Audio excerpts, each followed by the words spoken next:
welcome to The Truth Will Not Be Silenced, the show that allows people to be seen, to be heard, and to be human. I'm your host, Melissa Woodfork White. In today's episode, we will talk about family wellness with Tiesha Bryant. Sharing our stories allows us to encourage, inspire, motivate, uplift, and help people. There will be a special surprise at the end of the show. Be sure to listen all the way through for the details. Our returning special guest today is Tiesha Bryant. She is a licensed master social worker, author, founder, CEO of We Have a Purpose, Inc., a nonprofit organization that provides prevention and intervention services to at-risk families. And she is the owner of Resilient Family Wellness, LLC, a coaching and consultant company that offers services to help people in parenting and emotional distress. Tiesha received her bachelor's degree in social work from Florida A&M University in 2014 and her master's degree in social work from Troy University in 2017. She is a native of Pittsview, Alabama. She is a wife and a mother. Tiesha is going to share with us about family wellness. Hi, Tiesha. Welcome back to the show. Thank you so much for joining us. Thank you so much, Melissa, for having me. It is great to be back on the show. I am so excited. Thank you, Tiesha. We're excited to have you, my HBCU sister. Yes, ma'am. All right, let's go ahead and get right into the questions. How did you become a master level social worker and life coach that provides family wellness? Tell us your story. Okay. So I was pregnant at 13. I became a mom at 14. And as a young person, I had cousins who were going through the foster care system and things of that nature, and they would always come to us for help. Like our house was that safe haven for them. And my problems was minute compared to a lot of the things that they were going through, and we were always just helping. My mom was a phlebotomist. She's in the medical field and she was always a helper. And I was like, I want to help, but I don't like blood and stuff. So I can't do that part of healthcare. So I was in high school and it was a program called Tears. And I spoke with the CEO because the program that was provided was like really profound. That was helping kids out, talking about life skills and things of that nature. And right my senior year, I began to work there. And once I graduated, they hired me on. So I was going into the schools as an 18-year-old talking to teenagers about life skills and making positive decisions, basically sharing my story with them. And I was like, this is what I want to do. How do I do this? What is the name to go with this thing? And I found social work and I received my bachelor's. And from there, it was like, hey, I got to move up the ladder to do exactly what I want to do. So from getting my bachelor's from the #1 HBCU, you know what I'm saying? Like, it's just something. Now, you know Howard University is the #1 HBCU. No, you always do this. You see the orange and green. I wore it just Girl, for you. See the blue? Yeah. The bison blue. Yes. I enjoy having you, Tiesha. Yes. So, from there, getting my bachelor's and, continuing at Troy, because I came back home. I wanted to come back home to receive my master's and get my license. And now I'm getting my supervision so I can get my clinical license. So it's been congratulations, Tiesha. That is huge. Yes, it's a process. I'm almost at the end.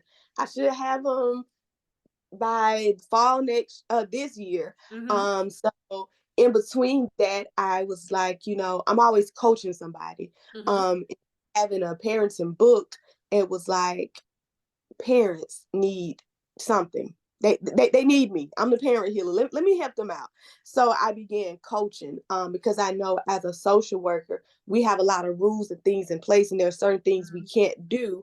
So I have to switch gears. I have to take off my social work hat and put on my life coaching hat to be able to provide different services. And so that's where the parent coaching come in at, and also the emotional distress. it's for individuals who's been involved in a car accident. If Mhm. they've been involved in a car accident, that's not their fault. Their attorney can refer them to me, and I provide them with the service they need.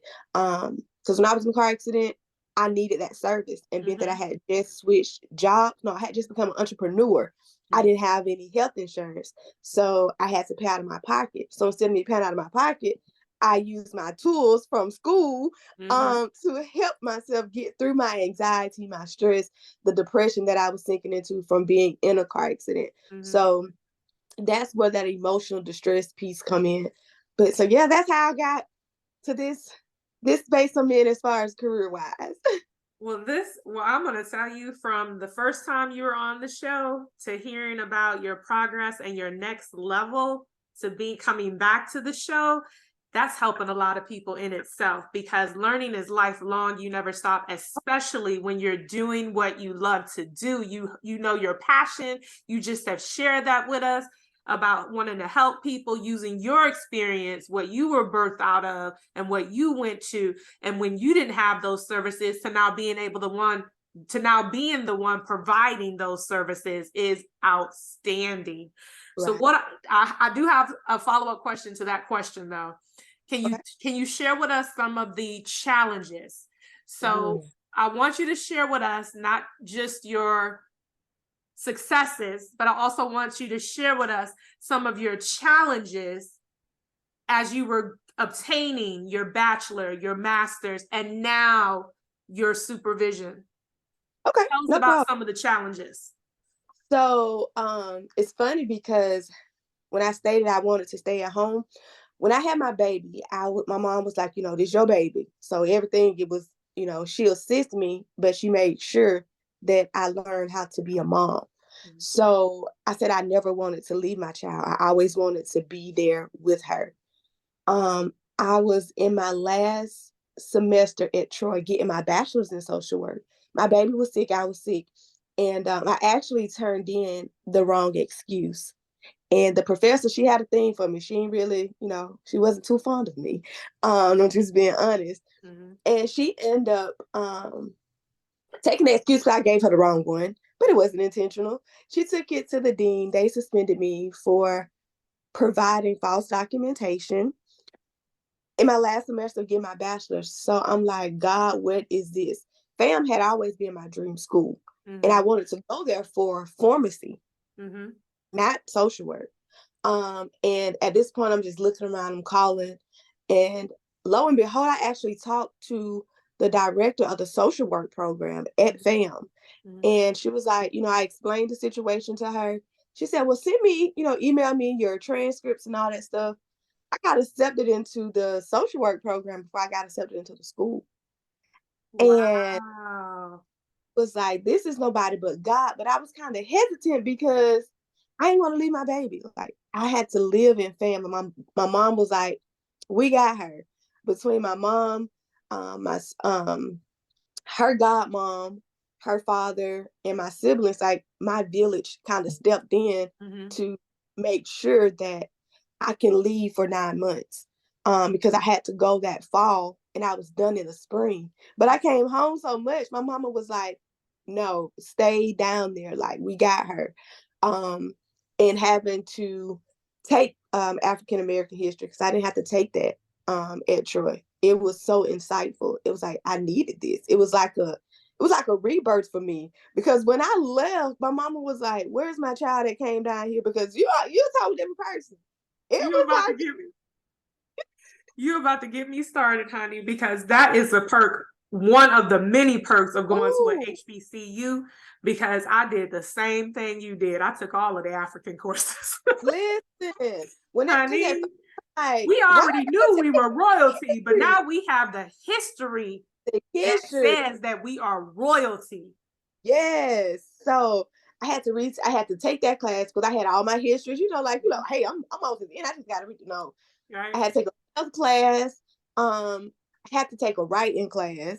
I was like, dang, like, so we really advanced over here because I didn't do all that over there. It was just boom, boom, bam. Mm-hmm. And I get to my practicum, and it was this place called Disc Village, and I was telling her, I was like, I was telling my supervisor, I said, we don't have this at home. She was like, well, start it. She was like, I give you everything I have and you can do it. And I was like, really? That's So that's very how we rare, have. Tiesha. That is very rare that Listen, somebody in that business, that field, because most often when they find out that those services aren't being, they'll go start something they'll there. go But start then it. she gave it to you to do. That is awesome. We need a Yes. lot more people like her. Yes. And it's so crazy because in high school, Wait, I wait, started. Tiesha. I'm not saying that we don't have people like her. I'm It's just not saying that we need more people more. like her. Absolutely. I totally agree. Because in high school, I started Young Women with a Purpose Mhm. because it was like there are other girls who are going through things. Everybody's not a teen mom, but some of my peers, they were molested. Some of them were abused. Some of them saw their parents get abused. Some of them had low self-esteem. So it's like this whole thing for us. And when I got there and saw that, I was like, now I don't want to just do girls. I want to do boys too. Like, so Mhm. that's how We Have a Purpose was birthed actually. Mhm. Um, and it was like, because not only do we as the providers have a purpose, but these kids have a purpose, these families have purposes. So I took I took like the gist of their stuff Mhm. and I put it with what God had given me and created We Have a Purpose. Mhm. So even though the challenge of me leaving home and having to basically, in my opinion, kind of start over, so I had to redo all my hours, everything had to start over, Mhm. but it was for a true purpose. Mhm. um and with my when I came back home, I was out for 2 years. They told me I couldn't return to Troy for 2 years. So I was like, okay, cool. My 2 years is up. And right when my 2 years was up, Troy got the master's social work program, advanced standard, first year, right here in Phoenix City. And I was like, I'm going back. Like, I can go back. So I submitted my paperwork, got accepted, like, no problem. Boom, boom. So everything is going good. I had this one professor. Why do we Um, always have the one professor in each degree that gives us HE double hockey sticks? Listen, baby, this this lady told me, because we was getting ready to find practicums, and I was like, hey, I said, well, I have a nonprofit. If anybody, wants to do their intern there, I'm open, I don't mind. Mhm. And it was like different questions and stuff. Keep in mind, I've been in the field since I was 18. I just didn't have the paperwork to show what I've done. So I Right. would ask You questions had the like, experience though. yeah, so I'm asking questions to try to, put them together. She told me, she said, sometimes you don't always have to talk and ask questions. And This was in baby, your master's, right? This is the challenge yeah, that you faced doing your master's. Go yes. ahead, girl. Okay, so let me just be quiet. Because a couple of days later, I received an email and was like, hey, I'm taking 10 points off of your grade because you rolled your eyes in class. It's like, she Wait, bugged. I've never heard of that one, Tiesha. Listen, I still have If all my that's not an abuse of the grading system, now you know I'm a veteran educator. If that's not an abuse of the grading system and the code of ethics, I don't know what is. it was so bad. And it happened Because you like, rolled your eyes. Is yeah, that what you were receiving a grade for? Not rolling your eyes? yeah, I got points taken off. Yeah. So I was just like, yo, like, I'm like, when did I roll my eyes? But I was like, you know what? Just leave it alone. So the professor from my bachelor's program happened to come by that class one day. And she looked in and she called the teacher outside, called the professor outside. And it was from that moment I received the email. The current professor wanted to meet me in her office. So I go to her office, like, yes, ma'am. And she was like, why didn't you tell me you were suspended from Troy before? And I was like, it's in my paperwork. Like, I didn't know I had to like announce and be like, hey y'all, I'm Tiesha. I went to Troy before. I got suspended. I'm back again. I didn't think I had to do that. Mhm. Um, and she was like, well, I said in the beginning that we don't hold anything back. I'm like, I didn't think I was holding anything back because it's Because literally you put it on your paperwork. You put it where it was required for you to go. And see, that's exactly. what, Tiesha, that's what I have a problem with, right? Because even in the job market, they ask you all those questions on there. And then they try to penalize you because you don't talk about it during your interview. First of all, interviewing 101, if they don't ask you, you don't volunteer. Yes. Because they're asking the questions that they want to know. Absolutely. And so with that being said, you included it on your paperwork. If she really wanted to know, she could have read your paperwork. Am I right, Tiesha? Guess what? And she was she was like the person, oh God, what's the word? She was like the advisor, the professor. Like I took her for every class just about. So you had to see, okay. So you already know, like it was a beast. It got to the point where I went to class and didn't say anything. Excuse me, we had a project to do, and she paired me with these other ladies. One of the ladies would sit in class and take her braids down. She didn't never said anything to her. They were like buddy buddy. And we had to do a PowerPoint together. And I mentioned to the young lady, I was like, hey, when we're doing a PowerPoint, we don't put sentences on it.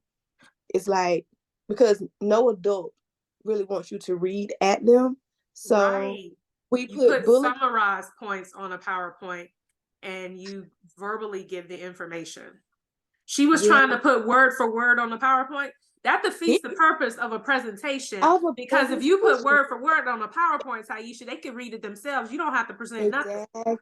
Exactly. So that's what she paired me with. I had no problem. So, I corrected it or whatever.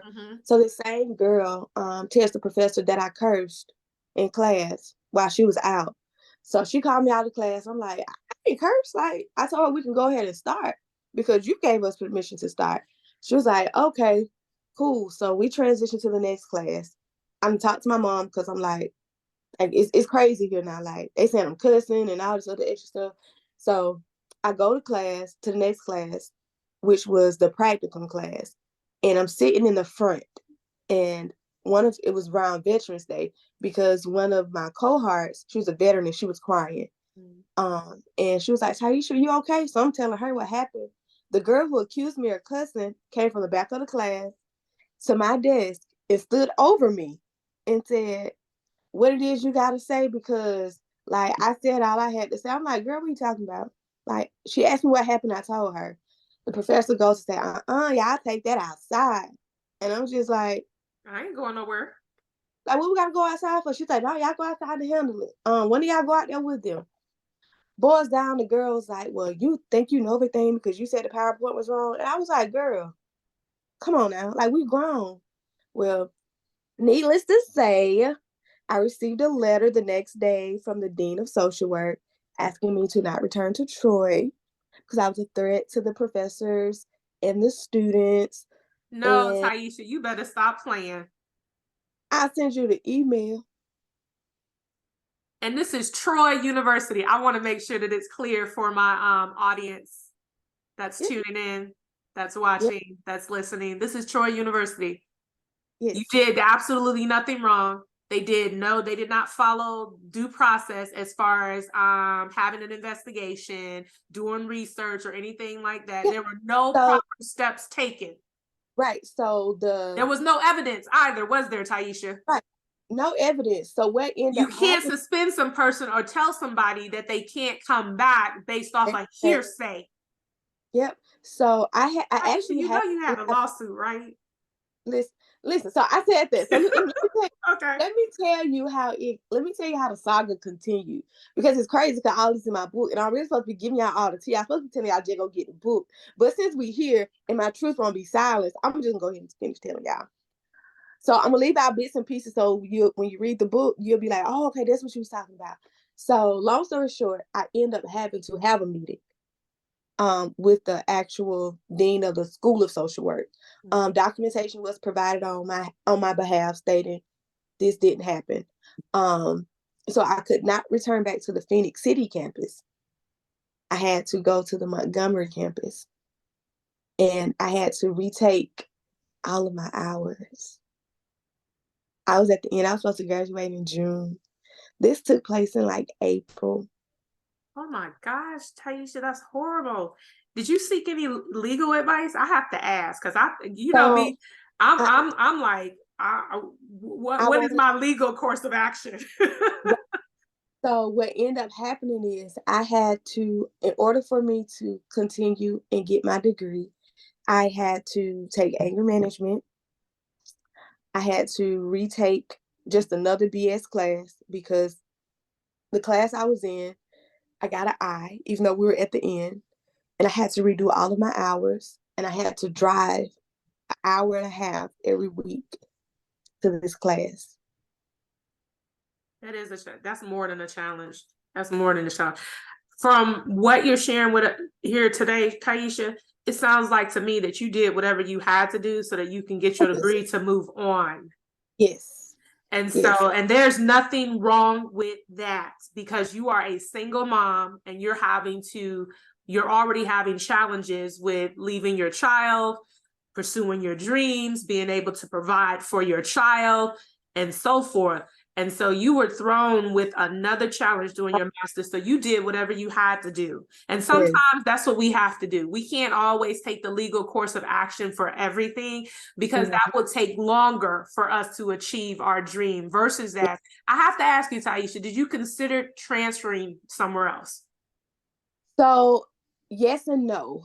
And the reason I said no is reason I said yes, I was like, I'm done. I ain't got time. Like I'm over it. But I said no because my aunt, she had cancer, and it was like in her latter times, and she would talk to me when I would be driving, and she was like, Nikki, that's my nickname. She said, baby, it's delayed, not denied. That was my first time ever hearing that. And I was like, yes, ma'am. She was like, just keep going. I was like, okay, that what pushed me to keep going. And also knowing that I have a child who's of age who can see me. Mm-hmm. So now I have to be a real model and not a Mm-hmm. role model. I Mm-hmm. have to really, if I said I have faith in God and, he got my back, I need to activate it. I need Mm-hmm. to really work it. So it was in that moment, my faith increased because it was challenged. And it was an obstacle that I couldn't move. I had to face it Mm-hmm. and work through it. And along that journey, I learned so much about myself, about are you willing to go the extra mile? Um, and it was just like, you know what? And I actually met a pretty cool people up there in Montgomery, and that drive on a Monday is what I needed. That was my alone time with God. Mm-hmm. That's where I could pray and talk to him and listen to my gospel music, no interruptions. So it was all good. I was like, you know what, I'm gonna go ahead because I'm gonna graduate. I'm gonna walk. We couldn't decorate our caps. So my fiance at the time, he airbrushed the bottom of my no, he decorated the bottom of my heels, and they were blue sprinkles. And it was like I drip blue dust of excellence everywhere I go. Mm-hmm. So they got the point. And it was like hey, it is what it is. But now, I'm actually in the process of that whole staff changed. None of them are there. Well, let me tell you this, right? Well, no, let me ask you this. So when you went to the Montgomery campus, did Mhm. you encounter any of the things that they had said that you see? That was evidence in itself, Tiesha. That was evidence in itself. Tiesha, go ahead and tell our audience about your book really quick, and then we're moving on to our next question. Okay. So my first book is Imperfectly Perfect: 3 Steps on the Parenthood Journey. In that book, I share 3 important tips to become and embrace the imperfectly perfect parent. I released that, I want to say it was in 2020. A year later, I um, authored Resilience Over Regret, and that's my journey as a teen parent, my faith, my love story, and family. They're both available on my website, which is TieshaBryant.com, and also on Amazon. I use my parenting book as my curriculum to teach parents. All right, Tiesha. So tell us, how does your business, Resilient Family Wellness LLC, help people to obtain family wellness? You've already defined family wellness as any trauma that Mhm. someone has gone through. You gave us the example of car accidents, even your own experience. So just tell us how Resilient Family Wellness LLC helps people to obtain that family wellness. So my signature parenting program is entitled F Them Kids. And the F stands for Foundation, Freedom, and Focus. And those are my three pillars with my parenting program. Whether you are a divorced parent, a single parent, a teen parent, or you are, you're married, a lot of times we have to remember that the foundation is the most important thing with anything that's on a house. When we build a house, we can't build roof up. We gotta go, foundation up. Foundation. Um, so building that foundation, and that foundation is, what are your values? Like, what are some things that you value that you want to instill in your child? That's that love, that's that respect, that's that faith in whatever you believe in. That's that, education for some, success, resilience, just whatever you value, relationships, family. That's that key part. So we hone in on that, and we talk about the five love languages, because especially people excuse me, who have multiple kids, they Mm-hmm. try to love all of them the same, and we can't do that. Right, Um, because they're and- individuals. yes, and we have parents who, we just buy. We can't do that either, because your baby may just want you to tell them how beautiful they are. They may just want to. So we dive into the whole love piece, and then we become free. I need you to be free from your childhood trauma. You Mm-hmm. need to be free from your abuse, whether it's from a past relationship. You're depressed, your finances. Be free from yourself. Mm-hmm. Be free from your self-hate, your hey, I'm not good enough. So we dig, we get in there, we unpack those things, because what end up happening is, when we hold on to all of those things, Mm-hmm. it's more burden, and we are still hurt, we're still cut, we're bleeding, and it bleed on to our babies, Mm-hmm. and our And that's kids can that be. generational curse being passed down, being passed down, being Yeah, passed down. But your Resilient Family Wellness LLC helps to break those curses, helps to break those patterns, and help families achieve the wellness, that wholeness, that be free, right? yeah, yes, ma'am. And then that's where that focus come in. Because Mm-hmm. if we're all good, there's peace in the house, we can talk, we can Oh, focus on our. yes, harmony. Oh, yes. Yes. So it's, so when I say F them kids, they be like, Taisha. I'm like, yo, no, listen, but you have to listen to what them F them kids really stand for. I say Mm-hmm. F them kids, and now I got your attention. I got your Mm-hmm. curiosity. And let me go ahead Well, and you tell you. had mine, but I already knew what it stood for, but it's definitely grabs your attention. Yes, yes, yes. So that's the approach I take. And I use my book, like I just stated, Mm-hmm. Imperfect Parent, to actually, I broke it down to a curriculum, Mm-hmm. and I get a copy of the book. We go through it. It's an 8-week course. Yes. So sometimes it's referred by the court. Some of it is just, hey, Taisha, we need some parenting. I offer parenting groups, individuals. So it just really depends on what's going on when it comes to that. And as far as the emotional distress, that's that anxiety piece, that's that depression piece. But Mm-hmm. it's really geared towards individuals who have been involved in a car accident or Mm-hmm. some personal injury. And Mm-hmm. I work with, you to try to just get them on the right path, especially with that transition from high school coming into adulthood. So Mm-hmm. that I'm building on, because I have a I have an 18-year-old who's getting ready to go out. I know. Girl, A keep it six, together. But we're gonna have to start to wrap this up, Taisha. I want you to take 1 to 2 minutes really quickly. Tell us, how does sharing your story today help others? Share any work that you've done or doing to bring about change. Tell us about the current and future plans for Resilient Family Wellness LLC. Absolutely. So first and foremost, March 2nd, 2024, Taisha's Bounce Back Convention, which is the second one. So Yes. I share my story at home, and I grab other women from different walks of life to share their stories. So I've created that platform, that safe space for them.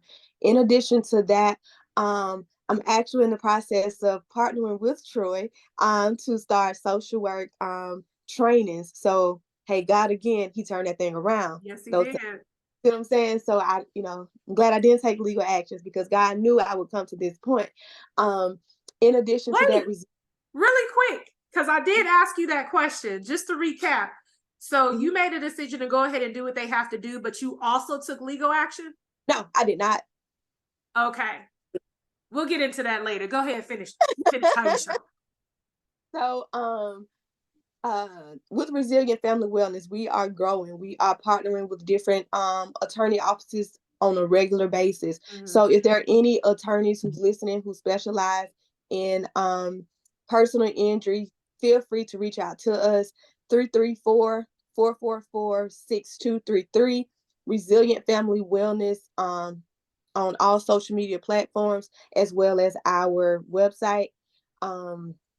And yeah, that's who I am. I'm Tiesha Bryant on all social media platforms. Feel free to contact me, whether it's a speaking engagement, an interview, or you just want to chop it up. I'm here for it. I'm the parent healer, y'all. All Let's right. get it done. Well, thank you so much, Welcome. Tiesha, for joining us again, sharing all of your gems, sharing your story, and sharing with us family wellness. Thank you so much for joining us. Thank you so much for having me. All right. Next week, we'll continue to discuss and have conversations about real experiences, personal and professional, stories that need to be shared, seen, and heard that makes us human. The truth will not be silenced. To be seen, to be heard, to be human. The surprise. If you like or leave a positive comment about this show, you'll get a shout out. This includes businesses for products and services. This also includes organizations and any events. Following the link in the show notes lets Buzzsprout know we sent you and help support our show. Buzzsprout is the best way to launch a professional podcast. Want to ask a question, be a guest, or subscribe to this podcast? The truth will not be silenced. Click on the show link. Thank you for joining us.